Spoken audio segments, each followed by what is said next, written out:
लोकतंत्र की बुनियाद मजबूत होनी चाहिए, सच्चे और ईमानदार नेताओं की जीत होनी चाहिए। लेकिन तब क्या, जब आपका सच्चा या ईमानदार होना सिर्फ इस बात से तय होगा कि आप किस पार्टी में हैं। नमस्कार, द वायर देख रहे हैं आप। मैं हूं आपके साथ चिराग झा और कैमरे के पीछे हैं देवी दत्त। जिस अजीत पवार को एक समय भाजपा इरिगेशन स्कैम यानी सिंचाई घोटाले का आरोपी बताती थी, अब वही अजीत पवार भाजपा के साथ मिलकर महाराष्ट्र में सरकार चलाएंगे। और अब ऐसा लग रहा है कि महाराष्ट्र के बाद अगला नंबर बिहार का है।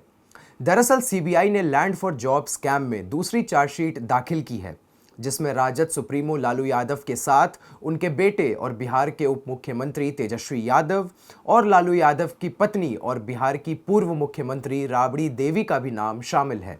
सीबीआई के इस कार्रवाई के बाद से ही बिहार में सियासी हलचल तेज है। लोगों को ऐसा लग रहा है कि क्या महाराष्ट्र के बाद अगला नंबर बिहार का है। नीतीश कुमार, लालू यादव और कांग्रेस का बिहार में एक होने से बीजेपी प्रदेश में कमजोर स्थिति में है। नीतीश कुमार और लालू यादव लगातार 2024 में बीजेपी को हराने के लिए रणनीति बना रहे हैं। ऐसे में यह बीजेपी के लिए चिंता का सबब बनती जा रही है। मौजूदा केंद्र सरकार के दौर में केंद्रीय जांच एजेंसियों के कामकाज के तरीके में एक बड़ा बदलाव आया है। भ्रष्टाचार और घोटालों के मामलों में कार्रवाई तो होगी, लेकिन तभी जब घोटाला करने वाला भाजपा का विरोधी हो या किसी विपक्षी पार्टी से हो। कई मामलों में तो पुरानी फाइलों को सालों बाद खोल दिया जाता है ताकि नेताओं को राजनीति से हटाकर मुकदमों में उलझा दिया जाए। इस बात को जांच एजेंसियों के कन्विक्शन रेट से समझा जा सकता है। ईडी की एक तरफा कार्रवाई पर वरिष्ठ पत्रकार मीतू जैन ने द वायर की सीनियर एडिटर आरफा खानुम शेरवानी के साथ बातचीत में बताया कि कैसे ईडी बड़े स्तर पर विपक्षी पार्टियों के नेताओं पर कार्रवाई कर रही है। आइए आपको सुनाते हैं कि उन्होंने क्या कहा। 2014 से अगर 2018 तक का आप देखें, सॉरी 2022 तक का, तो 95% जो केसेस ईडी ने जो लॉन्च करे हैं, they have been against leaders of the opposition. और जो मोस्ट ऑफ दीज केसेस जो हैं ये ऑपोजिशन के, 95% इज अगेंस्ट द ऑपोजिशन। सबसे बड़ी बात ये है, एंड कोई सा भी जो केस है इसमें प्रॉपर्टीज बहुत सारी वो सीज कर लेते हैं। जैसे कि कोई सा भी केस होता है, उनकी प्रॉपर्टी सीज कर लेते हैं, उनके फार्म हाउस, उनके रिजॉर्ट्स, उनके होटल, जो भी मूवेबल प्रॉपर्टीज है, दे आर सीज्ड। बट कितने ये कन्फिस्केट होते हैं, ये सवाल उठता है। हर कोई यह चाहता है कि भ्रष्ट नेताओं के खिलाफ कार्रवाई हो, लेकिन जब यह कार्रवाई सिलेक्टिव बन जाए तो इस पर सवाल उठना लाजमी है।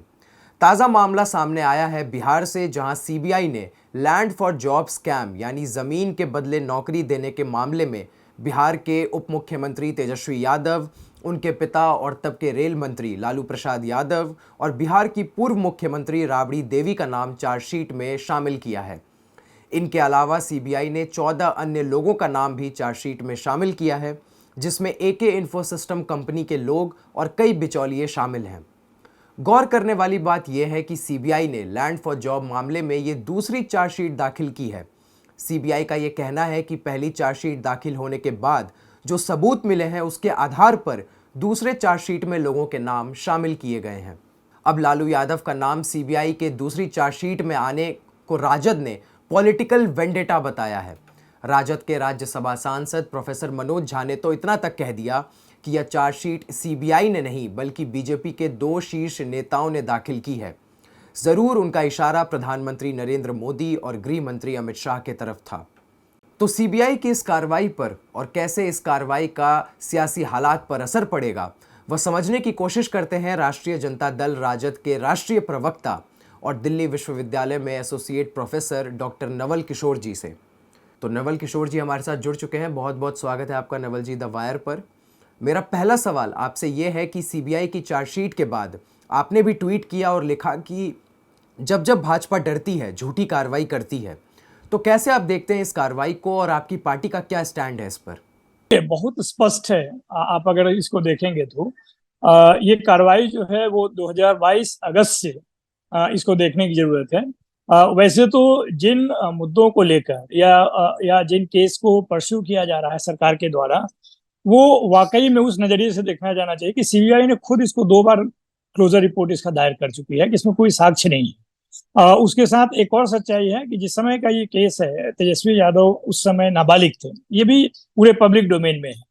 तीसरी महत्वपूर्ण बात जो ये है कि जब से सरकार बदली है, मैंने उसी कॉन्टेक्स्ट में कहा कि 2022 में जब सरकार बदली है और सरकार बदलने की अपने एक पृष्ठभूमि थे, जिसमें कि उनके अपने जो घटक दल थे उनको लग रहा था और वो सबको लग रहा था कि वो किसी न किसी तरह से अपने साथ जो भी उनके घटक दल है उनको कमजोर करने का लगातार प्रयास करते रहे हैं। आप अभी देखेंगे भी कि अभी भी जो काम हो रहा है वो उसी दृष्टिकोण से हो रहा है। और यही कारण है कि अब जब लग रहा है कि पूरे देश में, आपने ये भी मुझे लगता है कि नोटिस नहीं किया है कि डेट अनाउंस जब हुआ है दूसरी बैठक की बेंगलुरु में 17-18 की जो बैठक है, अनाउंस होने के बाद ये चीज पब्लिक डोमेन में आया है कि सप्लीमेंट्री चार्जशीट दायर किया गया है। तो ये जानबूझ के ये काम इसलिए किया जा रहा है ताकि दो चीज, एक तो जो विपक्ष है उसको भ्रष्टाचार के दुष्प्रचार में फंसा कर रखा जाए, दुष्चक्र में फंसा कर रखा जाए। और दूसरी महत्वपूर्ण बात है कि अगर ये फंसे रहेंगे तो उनके खिलाफ में जो जन गोलबंदी के आधार पे राजनीतिक दलों की गोलबंदी हो रही है और वो एक सकारात्मक दिशा में जा रहा है, क्योंकि पिछले 9 साल का जो अनुभव है इस देश का इस सरकार के साथ, जिसमें कि तमाम तरह के जन सरोकार के मुद्दों पर ये असफल दिखती है और उसे लग रहा है कि अब समय नजदीक आ रहा है जिसमें कि जनता से उसे जवाब मिलने जा रही है और उस जवाब को अंतिम रूप देने के लिए ही विपक्षी दल एक साथ आ रहे हैं और वो देश हित में है। तो तमाम तरह के आप देखेंगे कि महाराष्ट्र की घटना को भी उसी संदर्भ में देखा जाना चाहिए। मात्र 3 दिन पहले प्रधानमंत्री बोलते हैं कि 70,000 करोड़ का उन पे भ्रष्टाचार का आरोप है। ऐसा क्या हो जाता है कि 3 दिन के अंदर उसी ग्रुप से या उसी दल से लोगों को अपने दल में शामिल करते हैं। तो क्या ये जो रेड किया जाता है लोगों पे, वो डराने के लिए किया जाता है और जब उनके पक्ष में आ जाता है तो उनके रेड कार्पेट बिठा दिया जाता है, मंत्रिमंडल या डिप्टी सीएम बना दिया जाता है। तो इसी नजरिए से इसको देखने की जरूरत है और मुझे लगता है कि इसी तरह की कार्रवाई अब भाजपा के बस में है, क्योंकि वो जवाब नहीं दे सकती है जो महत्वपूर्ण जन सरोकार के मुद्दे हैं उसको। नवल जी, मेरा अगला सवाल यह है कि लगातार आरजेडी और तमाम विपक्षी पार्टियां यह आरोप लगाती हैं कि मोदी सरकार केंद्रीय जांच एजेंसियों का इस्तेमाल विपक्षी पार्टियों के नेताओं पर करती है। तो जिस विपक्षी एकता की पहल अभी कुछ दिनों पहले बिहार में हुई, क्या उसमें इस बात को उठाया गया कि कैसे सभी विपक्षी पार्टियां जांच एजेंसियों की कार्रवाई के खिलाफ कोई रणनीति बनाने वाली हैं? देखिए, उसमें असल में जो फर्स्ट बैठक हुआ उसमें तो ये पहला मुद्दा यही था कि सब लोग साथ हैं और साथ होने का आधार है कि ये जो सरकार है वह लगातार जन विरोधी साबित हो रही है और प्रचार इस तरह का कि पूरे देश में जितने भी राजनीतिक दल हैं उनके खिलाफ में वह जांच एजेंसियों को लगाई हुई है और भ्रष्टाचार को इसी हिसाब से मुद्दा बना रहे हैं कि उनके खिलाफ में जो भी है वो भ्रष्टाचारी है। आप देखेंगे कि तमाम तरह के जो उनके अपने मीटिंग्स हैं या उनके अपने भाषण हैं, वो चाहे कोई भी नेता हो भाजपा का, प्रधानमंत्री से लेकर, मुझे लगता है कि एक एक नेता और कार्यकर्ता जो है एक ही लैंग्वेज में बात कर रहा है और एक ही बात को रिपीट कर रहा है, उसमें कोई नहीं है। आप देख लेंगे पिछले 9 साल से किसी भी केस का उदाहरण देख लेंगे तो बार बार वो तभी आता है जब भाजपा को थोड़ा डर लगता है कि अब लगता है कि पूरा जो विपक्ष है एक हो रहा है। तो मुद्दा तो है ही, पिछले 9 साल में अगर 3,000 छापे पड़े हैं जिसमें 99% विपक्षी दलों के खिलाफ में पड़े हैं और वो सत्य से और साक्ष्य से बहुत दूर हैं जहां तक सच्चाई का मामला है, तो ये बात तो है ही। लेकिन उससे भी महत्वपूर्ण बात है कि देखिए, लोकतांत्रिक प्रक्रिया एक होती है, नंबर 1।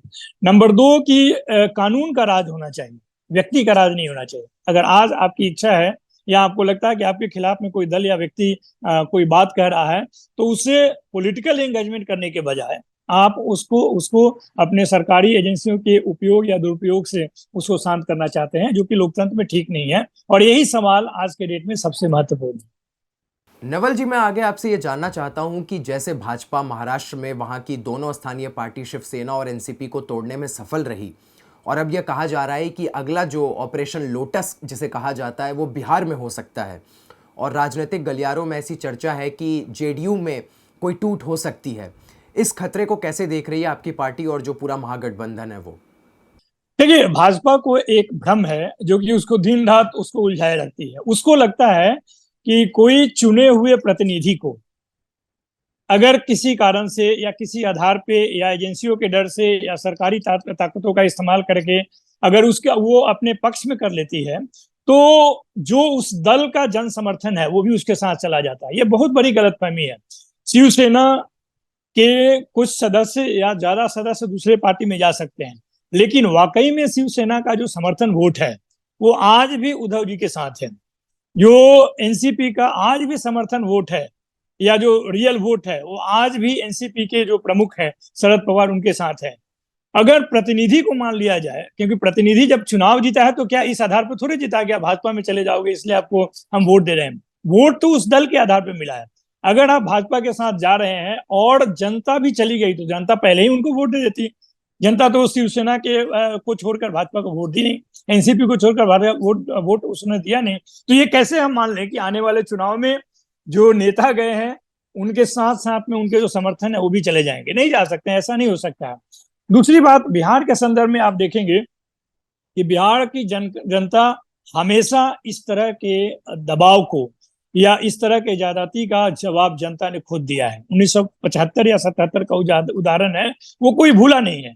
उस नजदीक भी देख लीजिए आप, 2015 का चुनाव क्यों भूल जाते हैं, जब प्रधानमंत्री स्वयं और आज के जो गृह मंत्री हैं वो स्वयं बिहार में लगभग 50 रैलियां किए और लगातार लालू जी के खिलाफ में या जो गठबंधन था उसके खिलाफ में बोलते रहे, फिर भी वो तीसरे नंबर के पार्टी बन के सामने आए।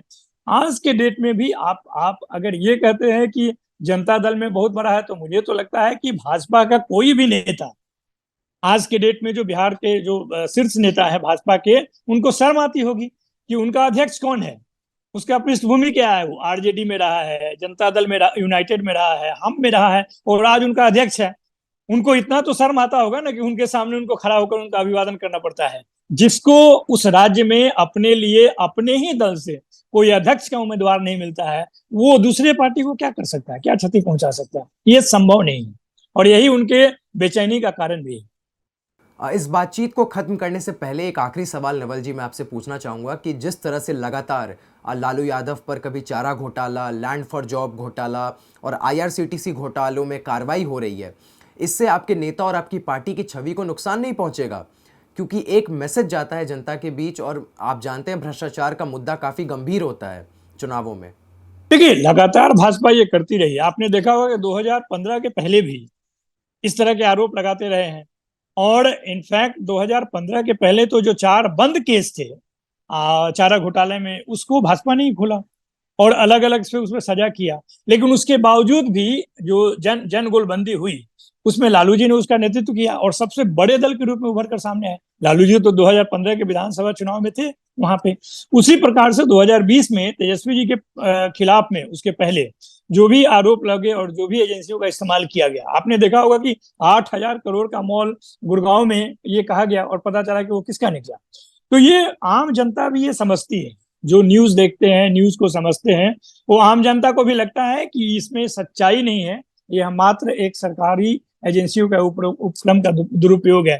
वो सिर्फ दल और नेता ही नहीं समझते हैं, जनता भी उतना ही राजनीतिक रूप से जागरूक है जितना हम समझते हैं। भाजपा को लगता है कि दुष्प्रचार करके लोगों को भ्रष्टाचारी बताकर वो खुद साफ हो जाएगा। लेकिन तत्काल अभी एक ताजा उदाहरण आप देख ही सकते हैं, जब 3 दिन पहले आपने बोला कि 70,000 करोड़ इस दल के ऊपर आरोप है भ्रष्टाचार का, तो उसी दल से आपने उप मुख्यमंत्री और 9 मंत्री कैसे उनको शपथ दिला दी?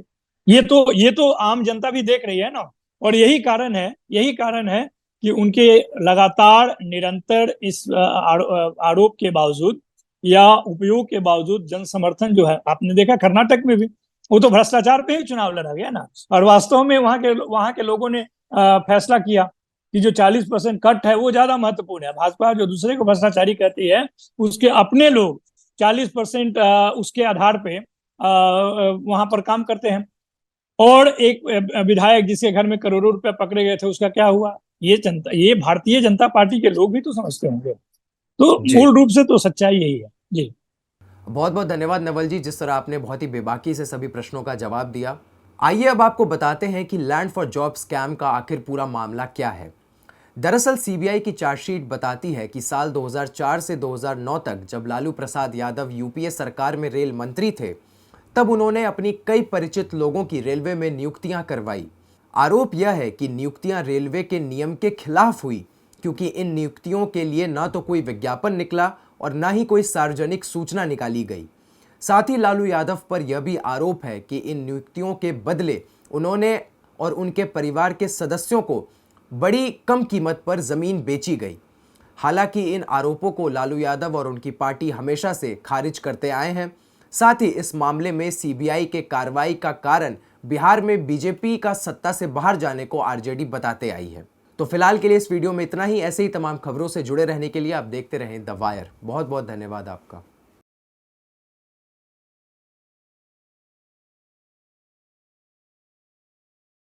द वायर के और वीडियोस देखने के लिए सब्सक्राइब करें और बेल आइकन पर क्लिक करें। स्वतंत्र पत्रकारिता की आर्थिक मदद करने के लिए डिस्क्रिप्शन में दिए गए लिंक पर जाएं और अपनी राशि चुनें।